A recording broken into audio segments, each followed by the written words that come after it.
Hi, we're back. Charles Porch, if you're watching this, Instagram has an issue with the view button at times. It doesn't work. Hi, everybody. Okay, this is the third time, I hope is a charm. I'm about to get on this phone with Dr. Jake Deutsch, who works on the Upper West Side of Manhattan at a health clinic, and he is administering, right now, he's administering antibody tests to determine if in fact people have gotten the coronavirus, but they may just be, there's Charlie. Hi, Charlie. They may just be asymptomatic. So we're trying to really get to the bottom of it, what it means if in fact you test positive for the antibodies. How accurate are these tests, because they've been criticized by the World Health Organization, and exactly what are they going to tell us if we get tested for this? So let's hopefully, if Jake doesn't show up now, you guys, I'm going to try this another time. Let's see if he's on here. I don't think he is. Hold on. Let's see.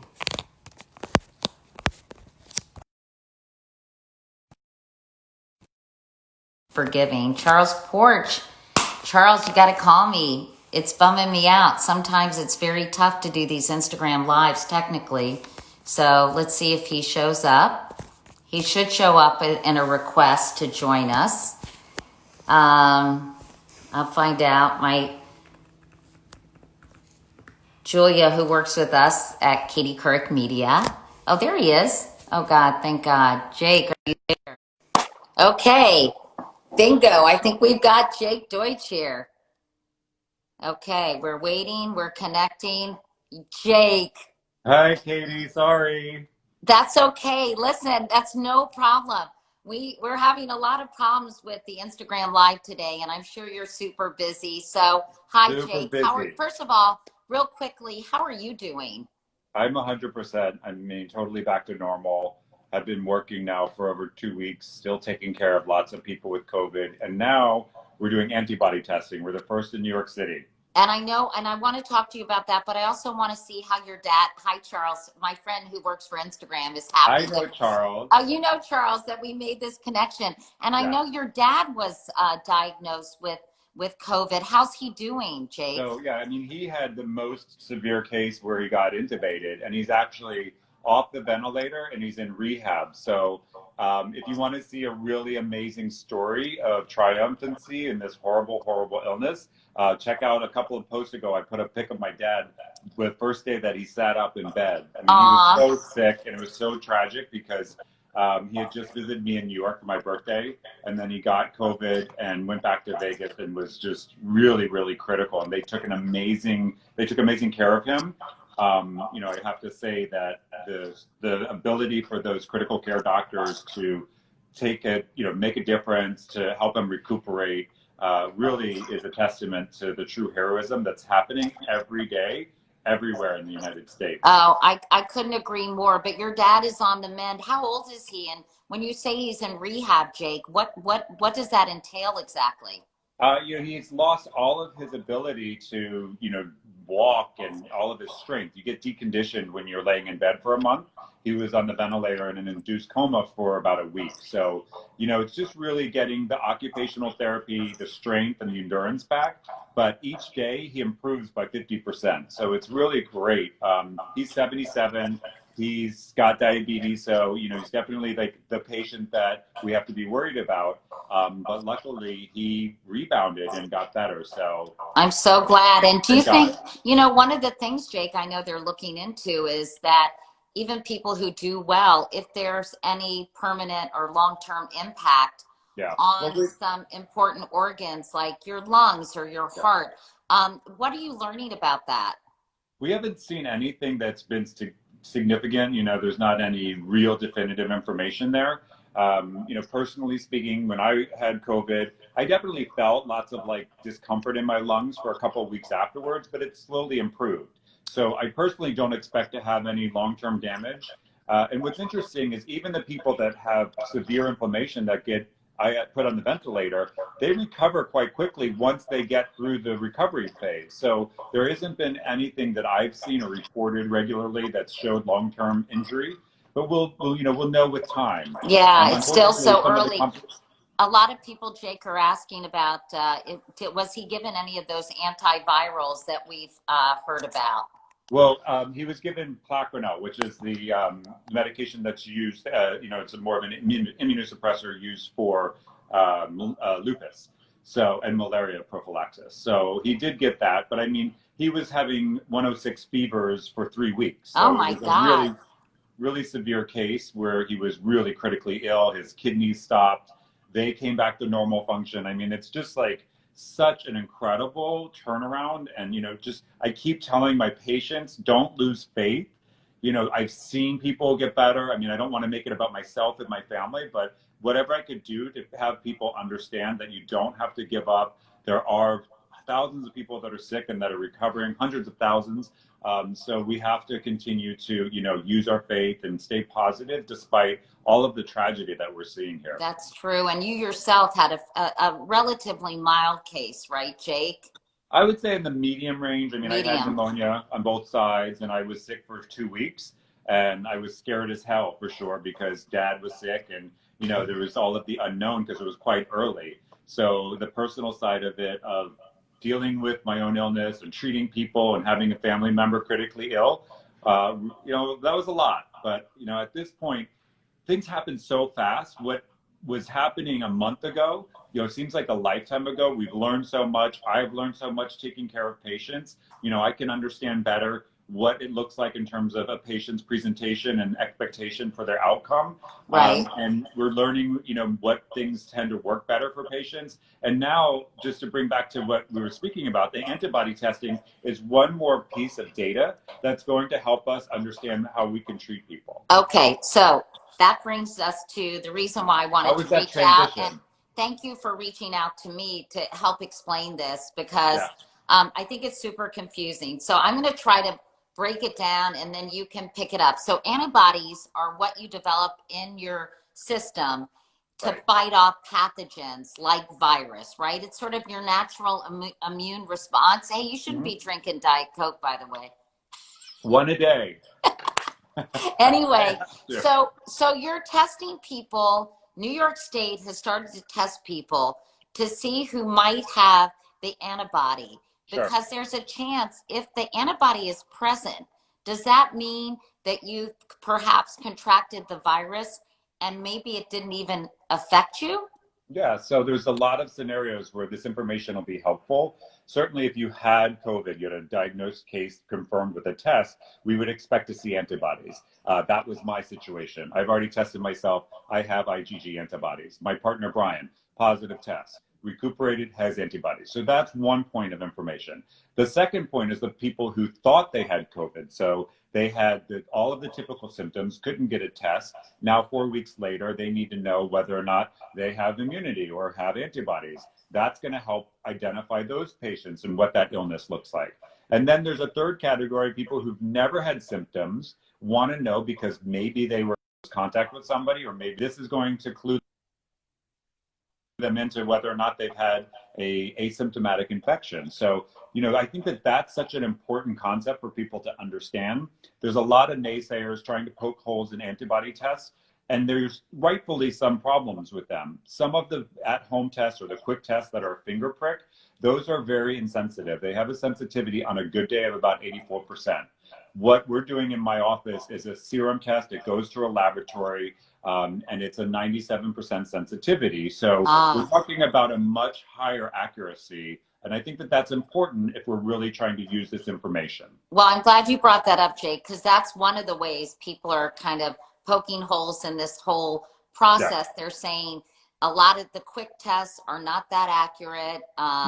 And that some of them, I guess, came from China and that some of them just aren't that good. But how long does it take for the people who are getting it in your clinic? How long does it take for the results to come back?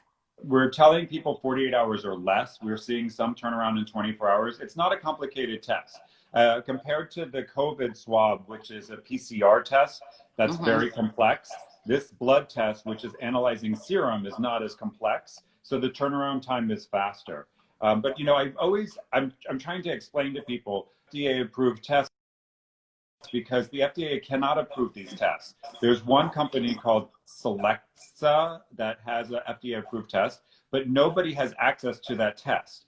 So the test that I'm using, which is by a company called Dyzyme, interestingly, the lab that I'm working with is a smaller lab out of New York called Lenco, but it's the same test that BioReference will be using in a couple of weeks. It's just they haven't been able to get the equipment and start the operations. Why? Because they're a big company and we're a small company working with a smaller lab. So we're actually way ahead of the curve. Okay, so someone just asked a very good question, which was my next question. See, I have very, very smart followers.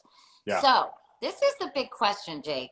Even if you have the antibodies present, does that make you immune to contracting coronavirus in the future? Because Deborah Birx, Right. I think, said yesterday on Face the Nation that they don't know if the antibodies are present, how long the immunity will last, if at all. Right. So, of course, we don't know that because we haven't studied that. But we're getting one more point of data. So hopefully we're going to have immunity. I mean, we've studied viruses for many, many years. So whether or not this immunity is going to last for a month or a season or a year or a lifetime, we don't know. But I think that it's really interesting that everybody's naysaying the information that we're learning when you look at a comparative of the testing. When we do COVID testing, you could have a negative test or a positive test. So we're still testing people because if you have a negative test, we're not telling people, all right, well, you're negative, go out and do whatever you want. We're explaining to people, use this information in conjunction with what's being recommended, and you still want to be cautious. So the same thing with antibodies, you need to use this information with what's being recommended and continue to be cautious. Hopefully we're going to know with these antibodies that there is immunity that's conferred and we don't have to be worried, but we can't make those assumptions yet. But I think it's also important to understand that immunology we've studied for a long period of time. It is likely that these antibodies will confer immunity. We need to learn more and we need to be cautious, but we're making progress. And I think that that's a really significant point. Progress is progress. So I want to know how widespread are these antibody tests? I mean, I'd like to get an antibody test, but no. But for people watching this, how do they go about doing it? How widespread is it? Nobody's doing a serum test as far as I know in New York.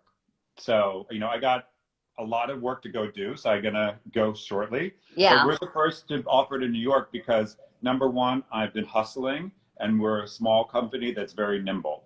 Some hospitals are doing it as part of their serum plasma, testing serum in order to treat patients. But I haven't seen anybody that's able to do it outside of the hospitals in New York. There are some options in other states. Most people are just doing the finger prick test. Again, not as accurate. So in terms of really moving the needle, I mean, when you talk about the fact that Cuomo is recommending we do some screening on a very wide scale and randomly, there's significance to this. And the test that the government is going to be using for the state of New York will be a serum test that's similar to this. Do you get any false negatives or false positives? I haven't seen anything yet. I mean, if you have antibodies, you would have had an infection in theory. But, the hard part is people don't always know if they're infected. So somebody could say, I don't think I had it, have antibodies, but that would be a carrier situation. So that's how I'd interpret that information. And so when do you think that this will be more readily available? Because it sounds like 97% accuracy. This is a very good test. So it would be wonderful if it could be available everywhere. I think it's going to roll out in the next couple of weeks, more frequently with more availability. I don't have a crystal ball. All I know is when I heard that my lab was going to have this available, we started to hustle to get this in place, just the same way we did with COVID testing. We've been testing patients all along. And when the state was saying only test people that's really necessary, I was saying, no, we should be testing more because all of the carriers and all of the healthcare workers that don't have information. And lo and behold, then the state said, yeah, we should be testing everybody. So I like to be a little bit more aggressive. I think that we should be pushing this. And that's how we advance information. So, you know, I hope that everybody catches up. I hope that it becomes widely available. I hope it adds information about how we could return back to normal. And Jake, before we go, have you seen some of the results, or is this just beginning today? Have you gotten any results back? No, I've got results. Yeah, we've been testing for this is our 5th day, so we've gotten hundreds of results back. Okay, have you found anybody testing positive, Jake, who was completely asymptomatic? Yes. Yes, we've seen that. Really? What percentage of the tests are asymptomatic? I can only say a low amount. I haven't, you know, been able to collect data. You know, I think that would be really interesting if we could do that. You know, it's just, we're trying to keep up as fast as we can. So I have a couple of days where I'm not seeing patients myself. I'm going to do a little bit of data collection and, you know, sort of not fully scientific, you know, documentation. Yeah. But it will be interesting just to be able to comment on that, to see, you know, what that looks like. But more importantly, we're giving information from people that know they had it, they have antibodies, or people that think they had it and they have antibodies. So that's really helpful for a number of people. So glad to be on the front lines, glad to spread the information. This is the most exciting time in my professional career as a doctor. So, you know, it's as tragic as it is and as horrible as it is, when you can really put your skills and what you love into full effect, it's incredible. So I'm glad to be part of the process and part of the solution. Thanks, Jake. And will you keep us posted in what you're finding and continue to give us additional information on this? Yeah, I'm trying to be as informative as possible. If people direct message, I'm sorry if I can't respond to everything. You know, it's very difficult, but my website, Cure Urgent Care, has facts about our test.